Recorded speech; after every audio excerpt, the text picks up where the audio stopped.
Welcome to stories by Shekhar और आज बात करेंगे फिल्म मशाल की।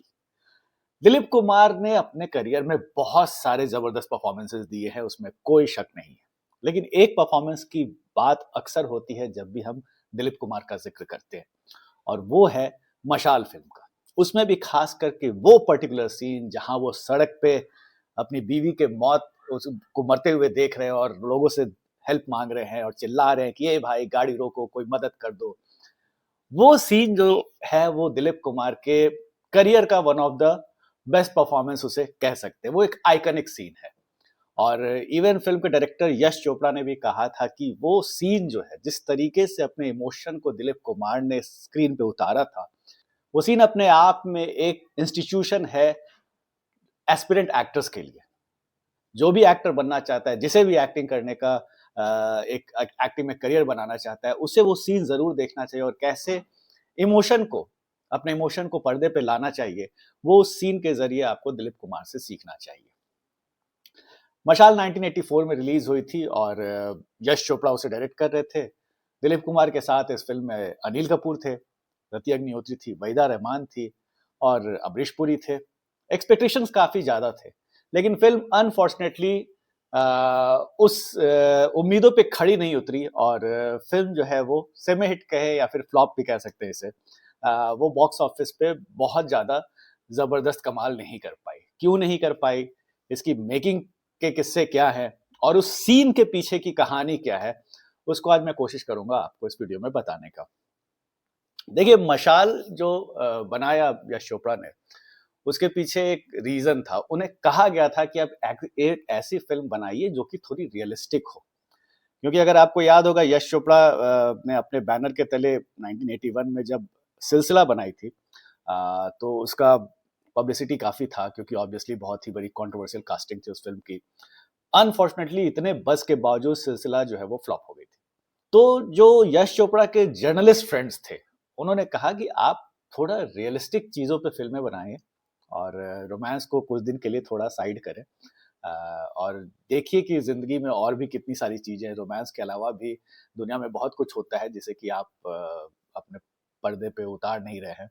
ऐसा नहीं है कि यश चोपड़ा पहले उस तरह की फिल्में नहीं बनाते थे। दीवार जैसे फिल्म, जिसमें जो अमिताभ बच्चन का कैरेक्टर, वो कहीं ना कहीं हाजी मस्तान से इंस्पायर्ड था। दीवार जैसे फिल्म यश चोपड़ा ने डायरेक्ट किया था। इत्तेफाक जैसी फिल्म यश चोपड़ा ने डायरेक्ट किया था। लेकिन उनका एक हमेशा से रोमांटिक फिल्मों की तरफ एक झुकाव, हमेशा से रुझान ज्यादा रहा था।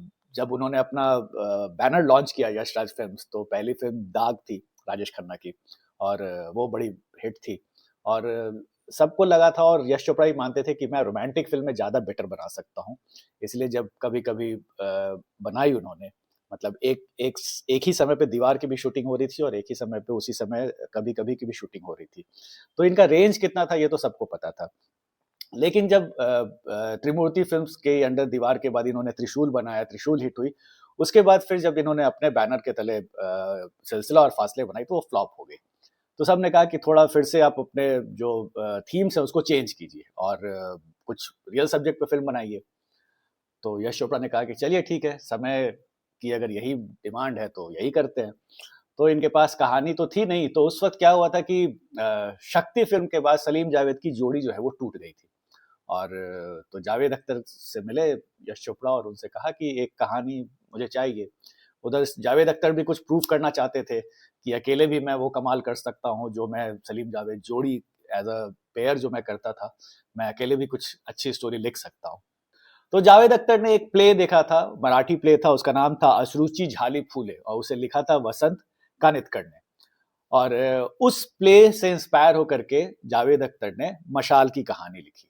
मशाल वो पहली फिल्म है जिसे जावेद अख्तर ने अकेले उसकी स्टोरी, स्क्रीन प्ले और यहाँ तक कि उसके गाने भी जावेद अख्तर ने ही लिखे थे। तो जावेद अख्तर ने कहानी लिख करके यश चोपड़ा को दिया, और यश चोपड़ा क्योंकि वो कैरेक्टर ऐसा था जो विनोद कुमार का जो था, वो एक कोई सीनियर एक्टर ही उन्हें चाहिए था। और सजेस्ट किया गया कि आप इसमें दिलीप कुमार को ही कास्ट कर सकते हैं और कोई इसमें फिट नहीं बैठेगा। और उस वो समय ऐसा था कि उस वक्त दिलीप कुमार का एक सेकंड इनिंग स्टार्ट हो गया था। 1980 या 81 में क्रांति आई थी, और क्रांति के बाद से बहुत सारी फिल्में उस वक्त दिलीप कुमार कर रहे थे। शक्ति कर रहे थे, विधाता, कर्मा। तो वो काफ़ी एक्टिव थे। तो यश चोपड़ा ने सोचा कि मुझे भी एक मौका मिल गया है कि एक बार मैं भी थोड़ा दिलीप कुमार को डायरेक्ट करूँ। जो यश चोपड़ा थे वो तो आपको पता ही है, बी आर चोपड़ा के भाई हैं। और नया दौर जब बन रही थी, बी आर चोपड़ा जब बना रहे थे, तो उस फ़िल्म में असिस्टेंट डायरेक्टर थे यश चोपड़ा। और उन दिनों से ही दिलीप कुमार के साथ उनकी जो ट्यूनिंग थी काफ़ी अच्छी थी। तो यश चोपड़ा ने दिलीप कुमार को अप्रोच किया और दिलीप कुमार तुरंत मान गए कि चलो भाई, आपके साथ भी काम करते हैं। और फिर उसके बाद बाकी कास्टिंग हुई। पहले जो कैरेक्टर जो अनिल कपूर ने प्ले किया, वो पहले कमल हसन से ये जावेद अख्तर और यश चोपड़ा करवाना चाहते थे। लेकिन जब स्क्रिप्ट सुनाई गई कमल हसन को, और कमल हसन ने पूरी कहानी सुनने के बाद उन्हें लगा कि जो सारा फोकस है, जो मेन हीरो जो है इस फ़िल्म का, वो तो दिलीप कुमार ही है। और उन्होंने ये कह के मना कर दिया कि फ़िल्म में ऐसी फ़िल्म होगी जब जब मेरा रोल बिल्कुल भी दिलीप कुमार के बराबर का होगा, तभी मैं कर पाऊँगा, अदरवाइज़ मैं ये फ़िल्म नहीं कर पाऊँगा। तो कमल हसन जो है वो इस फ़िल्म से आउट हो गए, वो उन्होंने साइन नहीं किया। तो उन दिनों अनिल कपूर की जो वो 7 दिनें आई थी, वो काफ़ी चर्चा में थी। और तो जावेद अख्तर ने भी शायद वो फ़िल्म देखी थी, तो जावेद अख्तर ने यश चोपड़ा को कहा कि एक नया लड़का है, सुरेंद्र कपूर का बेटा है, आप उसको ट्राई कर सकते हो। वो इस तरीके से अनिल कपूर की कास्टिंग हो गई।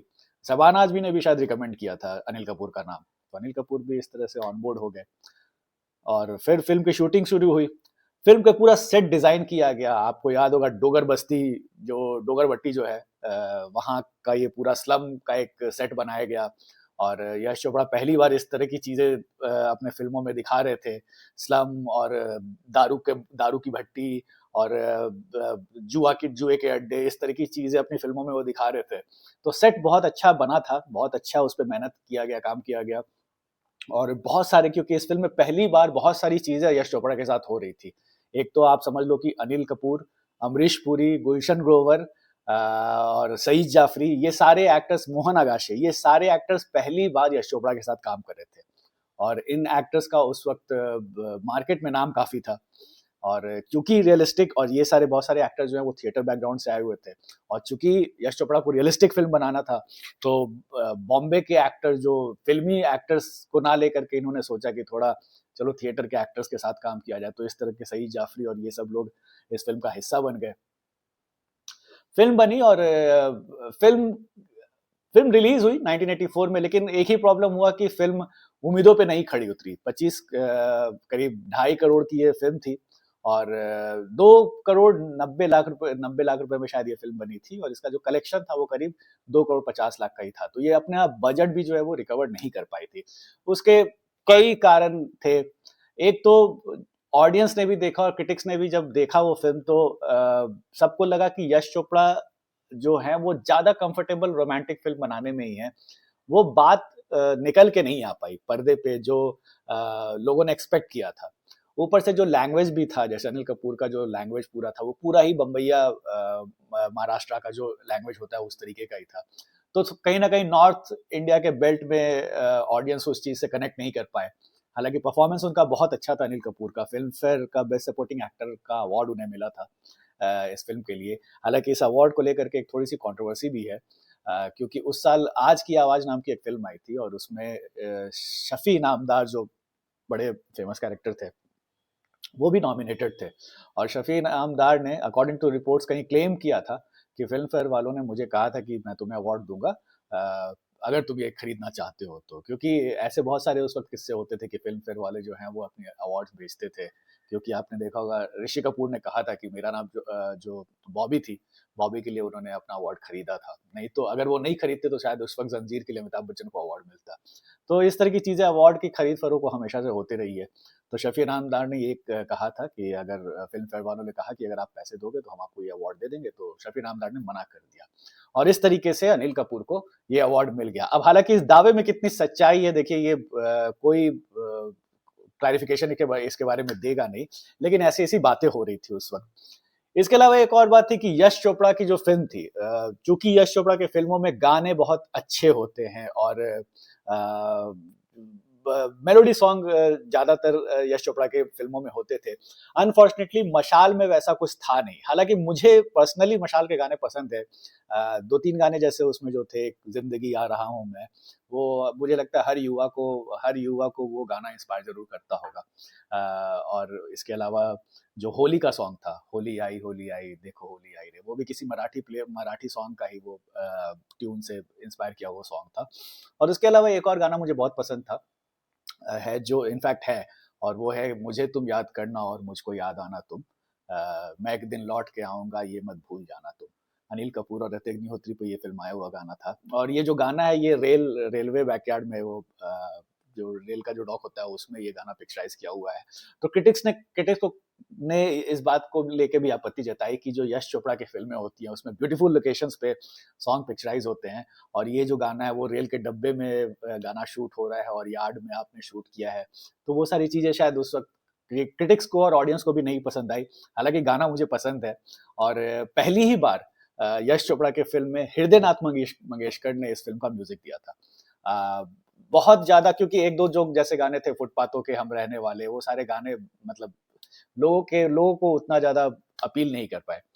तो इन सब वजह से हो सकता है कि फिल्म ना चली। लेकिन जो फिल्म का जो सबसे मेजर हाईलाइट था, जिसकी वजह से दिलीप कुमार की इतनी तारीफ होती है, वो था वो सीन जो जब वो रोड पे जा रहे हैं और उनकी जो वाइफ है वहीदा रहमान, और वो मर रही हैं और कोई उनका हेल्प नहीं कर रहा है।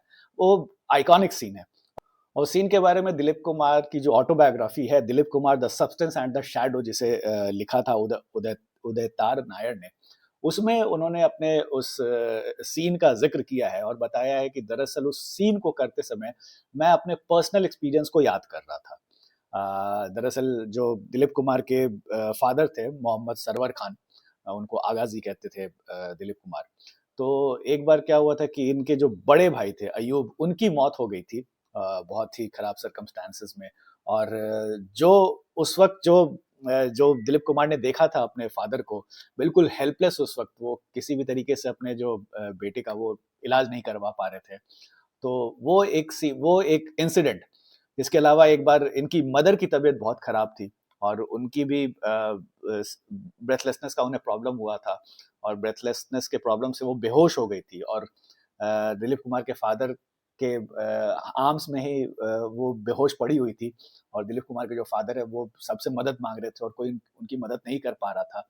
तो वो हेल्पलेसनेस जो था, ये जो दो इंसिडेंट जो दिलीप कुमार के पर्सनल लाइफ में हुए थे, उन सीन्स को याद करके, उन इंसिडेंट्स को याद करके दिलीप कुमार ने ये पूरा सीन क्रिएट किया था।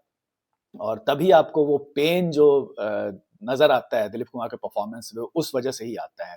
और अगर आपने नहीं देखी है मशाल, तो जरूर देखिए। पूरी फिल्म अगर आपको नहीं भी अच्छी लगती है तो वो सीन जरूर आप देखिएगा, क्योंकि ये वाकई में इंडियन सिनेमा के इतिहास में वो बहुत ही पावरफुल सीन है। और उस सीन को कई बार उसकी मिमिक्री की जाती है और उसकी पैरोडी बनती है। इनफैक्ट कई सारे आगे चल करके बहुत सारे सीन जो है वो मशाल के उस पर्टिकुलर सीन से इंस्पायर हुए थे। आपको याद होगा राजकुमार संतोषी की जो घायल थी, सनी देओल की जो सबसे बड़ी, जो जिसके वजह से सनी देओल इतने बड़े स्टार बने थे, उस फिल्म में भी जो सीन है जहाँ पे राज बब्बर को मार करके रोड पे फेंक दिया जाता है और वहां पे सनी देओल जो है वो रोड पे चिल्ला रहे हैं और लोगों से मदद मांग रहे हैं, वो पूरा का पूरा सीन जो था वो मशाल के ही सीन से इंस्पायर्ड था। और मैं अब ये नहीं कहूंगा कि सनी देओल का परफॉर्मेंस कैसा था, क्योंकि सनी देओल ने भी उस पर्टिकुलर सीन में जबरदस्त जान डाल दिया था और शायद इसीलिए उन्हें नेशनल अवार्ड भी मिला था। लेकिन उसका जो इंस्पिरेशन था वो पूरा का पूरा जो है वो मशाल के उस सीन से था। तो अगर आपने मशाल नहीं देखी है तो आपको जरूर देखनी चाहिए। अनिल कपूर के करियर के लिए भी ये फिल्म बहुत इंपॉर्टेंट थी, क्योंकि उसके बाद से ही उस वक्त जब मशाल रिलीज हुई और इनको अवार्ड मिला था, उसके बाद फिल्मी मैगजीन ने स्टार्ट कर दिया था लिखना कि अ स्टार इज बॉर्न। तो अनिल कपूर अभी रिसेंटली इसी साल 42 साल हुई थी मशाल को रिलीज हुए, तो उन्होंने एक ट्वीट भी कहा था कि मशाल को रिलीज हुए 42 साल हो गए हैं और उसका जो फ्लेम है वो आज भी जल रहा है मेरे अंदर। तो अनफॉर्चुनेटली फिल्म फ्लॉप हो गई। फिल्म लेकिन अच्छी थी। कहानी बड़ी सिंपल सी थी कि दिलीप कुमार जो है वो एक आदर्शवादी जर्नलिस्ट हैं, एक पेपर निकालते हैं मशाल नाम की, और वो डोगर भट्टी एक स्लम एरिया में रहते हैं और वहाँ पे जो स्लम के जो प्रॉब्लम्स है उनके पीछे जो है वो एक बिजनेसमैन है, अमरीश पुरी वर्धान नाम का बंदा है और वो इसके पीछे है और उसके बारे में दिलीप कुमार लिखते हैं, उसे अखबार के ज़रिए एक्सपोज़ करते हैं और इसका खामियाज़ा दिलीप कुमार को चुकाना पड़ता है कि उनका जो है वो घर से उनको निकाल दिया जाता है, उन्हें रास्ते पे आने पे मजबूर कर दिया जाता है और हालात ऐसे होते हैं कि उनकी वाइफ़ की डेथ हो जाती है। और इन्हीं बीच में जब वो डोगरबट्टी में रहते हैं तो एक गली का गुंडा है अनिल कपूर, राजा नाम है उसका, उसकी और दिलीप कुमार की 1-2 बार टसल होती है, लेकिन बाद में फिर दिलीप कुमार और अनिल कपूर के जो रिश्ते हैं वो सुधर जाते हैं, वो एक बाप की तरह उसे ट्रीट करने लगते हैं। फिर उसकी जो ज़िंदगी है वो उसको बदलते हैं और उसे पढ़ने के लिए बैंगलोर भेजते हैं। वो लड़का पढ़ के जब वापस आता है तो उसे पता चलता है कि जिस जिस शख्स ने उसे पढ़ने के लिए बाहर भेजा था और जिसने मेरी ज़िंदगी को इतना बदल दिया, वो खुद बदल गया और जो शख्स कभी एक आदर्शवादी इंसान था और सच्चाई की बातें करता था, वो आज एक क्रिमिनल बन चुका है। और फिर कैसे क्लाइमैक्स में चीज़ें अनफ़ोल्ड होती हैं, वो आपको पूरी फ़िल्म देख कर के समझ में आएगा। तो है तो काफ़ी मज़ेदार फ़िल्म, अनफॉर्चुनेटली फ्लॉप हो गई, लेकिन होता है कई बार अच्छे-अच्छे जेम्स जो हैं वो फ्लॉप ही हो जाते हैं। लेकिन एक कल्ट स्टेटस उन्हें मिलता है आगे चल कर के जब ये फ़िल्में सैटेलाइट टीवी पे रिलीज़ होती है और लोग जब उसे देखते हैं तो पता चलता है कि नहीं इस फ़िल्म में मेबी हो सकता है अहेड ऑफ इट्स टाइम थी। लेकिन फ़िल्म बहुत बेहतरीन थी, अगर आपने नहीं देखी है तो उसे देखिए। दिलीप कुमार और अनिल कपूर दोनों के लिए ये फ़िल्म अ, उनके करियर की one of the finest performances में से है। सो प्लीज़ देखिए मशाल और आज के लिए इतना ही, फिर किसी नई स्टोरी के साथ अगली बार नई वीडियो में आएँगे।